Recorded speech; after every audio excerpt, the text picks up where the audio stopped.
I challenge you to have a debate on the 3 press conferences. अब चुनाव आयोग ने तो निर्णय कर दिया, मगर मैं भी साहब थोड़ा ज्यादा सोचता हूँ, तो मैंने सोचा सलाह घबराया हुआ रिस्पॉन्स है। दोस्तों, राहुल गांधी के एक चैलेंज से अमित शाह इतना बौखला गए कि भरी संसद में गाली गलौज पर उतर आए। भाजपा के नेताओं का गाली गलौज करना आम बात है। रमेश बिधुड़ी तो आपको याद ही होंगे, लेकिन कथित संस्कारी पार्टी के दूसरे नंबर के नेता भी जब संसद में भाषा की मर्यादा भूल जाएं, तो ऐसी पार्टी और ऐसे नेता से आप क्या उम्मीद करेंगे। बिना देरी के सबसे पहले आप शाह का वो बयान सुनिए। अब चुनाव आयोग ने तो निर्णय कर दिया, मगर मैं भी साहब थोड़ा ज्यादा सोचता हूँ, तो मैंने सोचा सलाह ये चुनाव आयोग कहता है कुछ नहीं हो रहा है, तो ये लोग आरोप क्यों लगाए। ये देखिए, संस्कारी पार्टी से अति संस्कारी नेता भरी संसद में सबके सामने अमर्यादित और असंसदीय शब्दों का इस्तेमाल कर रहे हैं, लेकिन उन्हें रोकने के लिए कोई नहीं है। जिस तरह भाजपा के सांसद रमेश बिधुड़ी ने भरे सदन में सबसे घटिया भाषा का इस्तेमाल किया था, लेकिन स्पीकर न तब कुछ कहते थे और न ही उन्होंने अब कुछ कहा। वो चुपचाप सुनते रहे और अमित शाह को बोलने दिया। लेकिन जैसे ही विपक्ष के नेता इस पर विरोध जताते हैं, तो अमित शाह को लगता है कि हाँ, उनसे कुछ गलती तो हो गई है, कुछ गलत तो उन्होंने बोल दिया है। लेकिन तब भी वो अपने बयान पर माफी नहीं मांगते हैं, बल्कि कहते हैं अगर कुछ गलत बोल दिया है तो काट दीजिएगा। ये भी सुनिए। अब चुनाव आयोग ने तो निर्णय कर दिया, मगर मैं भी साहब थोड़ा ज्यादा सोचता हूँ, तो मैंने सोचा सलाह ये चुनाव आयोग कहता है कुछ नहीं हो रहा है, तो ये लोग आरोप क्यों लगाए।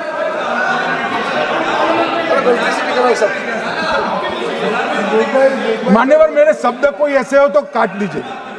काट दिया राहुल जी। मान्यवर, मेरे शब्द कोई ऐसे हो तो काट दीजिए। काट दिया राहुल जी। यानी कि पहले आप खुलेआम गाली दे दीजिए, पूरा देश आपको सुन ले, आपकी क्लिपें कट जाए, वायरल हो जाए, पता चल जाए कि नेशनल टेलीविजन पर देश के दूसरे नंबर के नेता ने गाली दी है, तब आप कह दीजिए कि भाई काट दीजिएगा जो बोला है। वाह, ये है देश के गृह मंत्री और बीजेपी जैसी संस्कारी पार्टी के चाणक्य की भाषा। प्रधानमंत्री को गालियों से बहुत तकलीफ है, वो तो गाली देने पर भारत बंद करा देते हैं, लेकिन उन्हीं के बगल में बैठने वाले नेता की भाषा कैसी है उस पर वो ध्यान नहीं दे पाते। अभी यही चीज किसी विपक्ष के नेता ने कही होती तो बीजेपी इसे मुद्दा बनाती, भारत बंद कराती और गोदी मीडिया इस पर दिन रात डिबेट करता, दिन रात विपक्ष को गालियां देता। लेकिन ये बात जब देश के गृह मंत्री कह रहे हैं तो इसे खबर ही नहीं समझा जा रहा है। गोदी मीडिया से ये खबर गायब है। यानी कि राहुल के सवालों और चैलेंज से शाह इतना घबरा गए कि अपने शब्द तक नहीं समझ पाए। राहुल ने क्या चैलेंज दिया था, आप वो भी सुनिए। ने एक उदाहरण लिया, वहां पर अनेक उदाहरण हैं। वो भी आपने दिया था ना, 19 वो भी आपने दिया था, इसलिए वो भी 19 लाख वहां पे फेक लोग वो उदाहरण आपने दिया था, इसलिए उसका जवाब दिया। और ये भी हमें बता दीजिए, actually let us have a debate on my press conference. Let us go, let us have very good idea, let us have a debate on my press conference. Amit Shah ji, I challenge you to have a debate on the 3 press conferences. दोस्तों, राहुल ने संसद में शाह से कह दिया कि मेरी press conference पर डिबेट कर लीजिए, बस और कुछ नहीं। लेकिन इसके बाद शाह तिलमिला जाते हैं, बौखला जाते हैं। वोट चोरी पर राहुल गांधी ने जो सवाल पूछे उनके जवाब देने के बजाय अमित शाह गाली गलौज करने लगे, और जब राहुल ने चैलेंज दिया तो वो भड़क उठते हैं। भड़क कर क्या कहते हैं वो भी सुनिए। मान्यवर, उनको धैर्य रखना चाहिए मेरा जवाब सुनने का। इनकी एक बात का जवाब मैं दूंगा, मगर मेरे भाषण का क्रम वो तय नहीं कर सकते, मैं करूंगा क्योंकि मैं बोल रहा हूं। लेकिन बात यही खत्म नहीं होती है। अब यहाँ पर हम आपको स्पीकर के भी 2 रूप दिखाते हैं।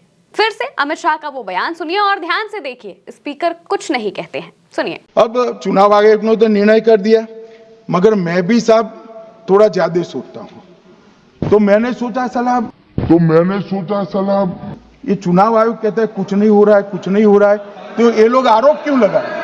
अब यहाँ पर स्पीकर बिल्कुल चुप होते हैं। ये बात उन्हें गलत कहीं से नहीं लगती है, वो शाह को टोकते ही नहीं हैं। लेकिन जब राहुल गांधी शाह से सवाल कर रहे होते हैं, पूछते हैं, तो स्पीकर उनसे कड़े शब्दों में शाह को डिफेंड करते हुए दिखाई दे जाते हैं। शाह की बातों को राहुल गांधी को डिकोड करके बताने लग जाते हैं और राहुल शाह को क्या जवाब देते हैं वो भी सुनिए। आपके 2-2 मिनट में खड़े होने से थोड़ी जवाब देते रहेंगे। नो, माननीय गृह मंत्री, नहीं होगा। मैं आपको फिर मौका दूंगा, फिर मैं मौका दूंगा आपको, मौका दूंगा आपको।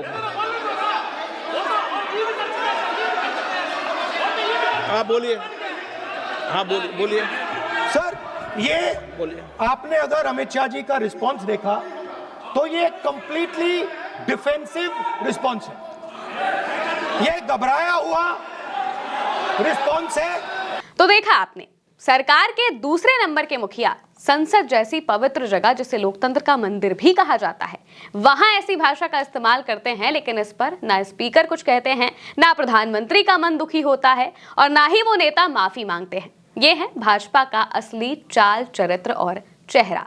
आप शाह के इस बयान को कितना सही और गलत मानते हैं, कमेंट में बताइएगा। मैं हूं महिमा और आप देखते रहिए उल्टा चश्मा यूसी। नमस्कार।